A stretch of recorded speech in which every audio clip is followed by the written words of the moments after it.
İstəyirəm sizə Vüsal Əliyev dostumuzun ad günündən biraz danışım. Sağ ol. Deməli, bu yaşıma qədər Vüsal Əliyevin heç bir tədbirində olmamışım. O da mənim tədbirlərimin heç birində olmayıb. Amma ona bir simpatiyam var, sevgim var. Çünki heç kəsin də işi olmuyor. Problemsiz adam olur. Belə bilmişəm bugünə qədər. Onun da dəvətnaməsi gələndə yazmışam ki, gələcəm, canım narahat olma. O da deyib, xoş gəlsin. Mənfətli adamdır. Getdi ad günlər. Qapıdan içəri girəndə gözüm pöyüşdəndi belə. Dedim, bu nə idi? Baxdım ki, restoranın nə ucu var, nə bucağı. Sonra məlum olur ki, bu 1000 nəfər qonaq çağırır. Bu 1000 nəfərin də alimi də olar, yəqin arsızı da olar da, hər cürəsi olar. Oturduq stollarda, bu dəmdə ağ köynəkli, ağ bənizli, nə bilim, saçları açıq, belə kaştan rəngində bir oğlan yaxınlaşdı mənə.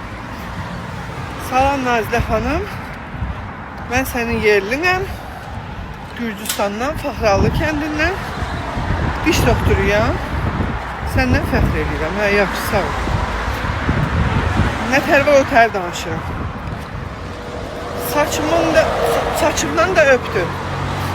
Biz tərəfdə Gürcüstanlarda, zəhrim var, hər yerə siqnal verim.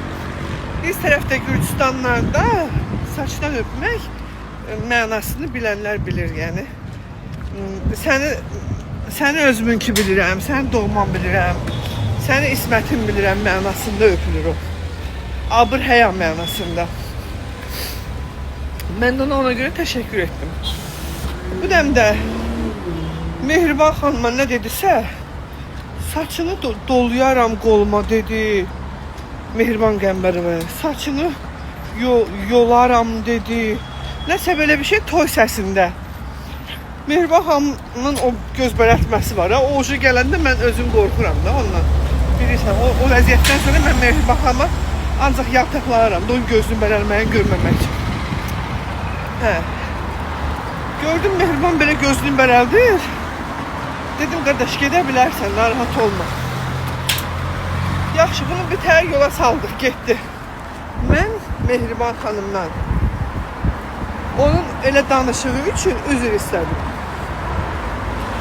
Bir yerlim olaraq tanımadığı bir qadına bu cür davrandığı üçün üzr istədim. Video uzundur, amma məcbur dinləyəsiniz, çünki axırı maraqlıdır. Hə, yaxşı, Mehriban davam elədi, yedi, içdi, əyləndi. Mehriban mükəmməl yol yoldaşıdır bu arada, onu da deyim sizə.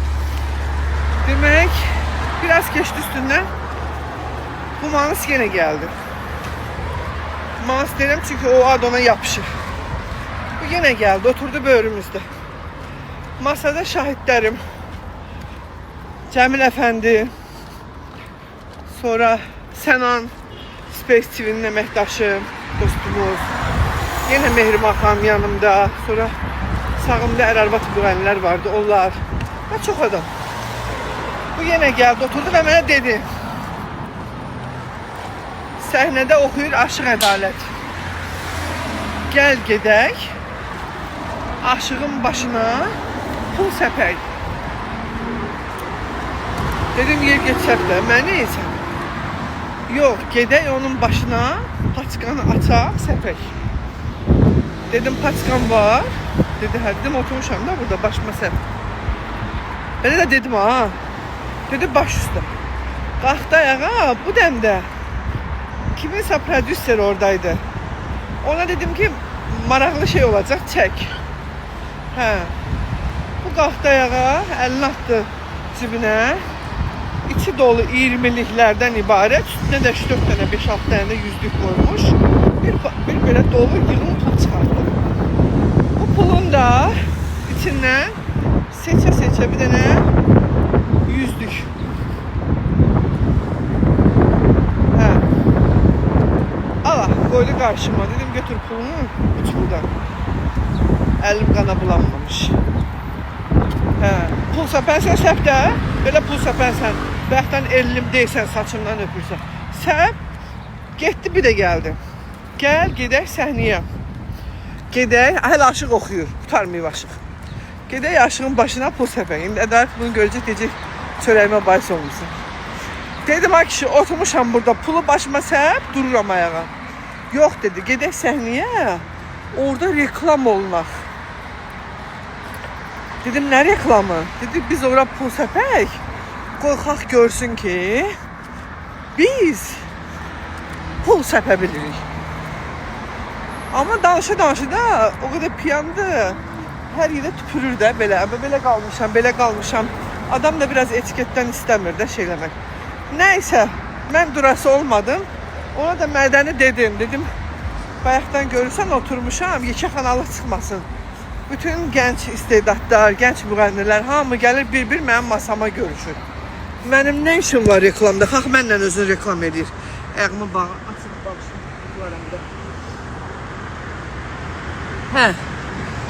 Option, bundan qutardıq mı? Qutardıq. Keçdik, çıxıram indi. Yenə gördüm, yenə gəlir üstümə. Durdum, yerimi dəyişdim. Sənanın yanına keçdim. Cəmil əfəndi uğulub gülməkdən. Qalmışıq belə. Orada bir hörmətli, qeyrətli bir oğlan vardı. Ordubaddan. Tanıyıram kimdə, amma deyə bilmirəm də. Bu gəldi. Gördü ki, məni narahat edirlər. Qoymurlar, dinc oturum. Halbuki çox istirahət eləməyə getmişdim. Burnumdan gətirdi, salamat olmasın. Çıxdıq bayra, dedik gedək pulumuzu yazdıraq, hələ dolaq gedək. Pulumuzu, zadımızı yazdırmaq istəyirdik. Bir xəbər gəldi ki, yerimə pul yazdıqlar. Sağ olsunlar. Dedim, yaxşı, mən də getdim. Pul yazdıranın adını demək istəyirəm xanımda, amma deyirəm, bir dənə evində deməyib də, ayıb olur. Onun üçün demirəm.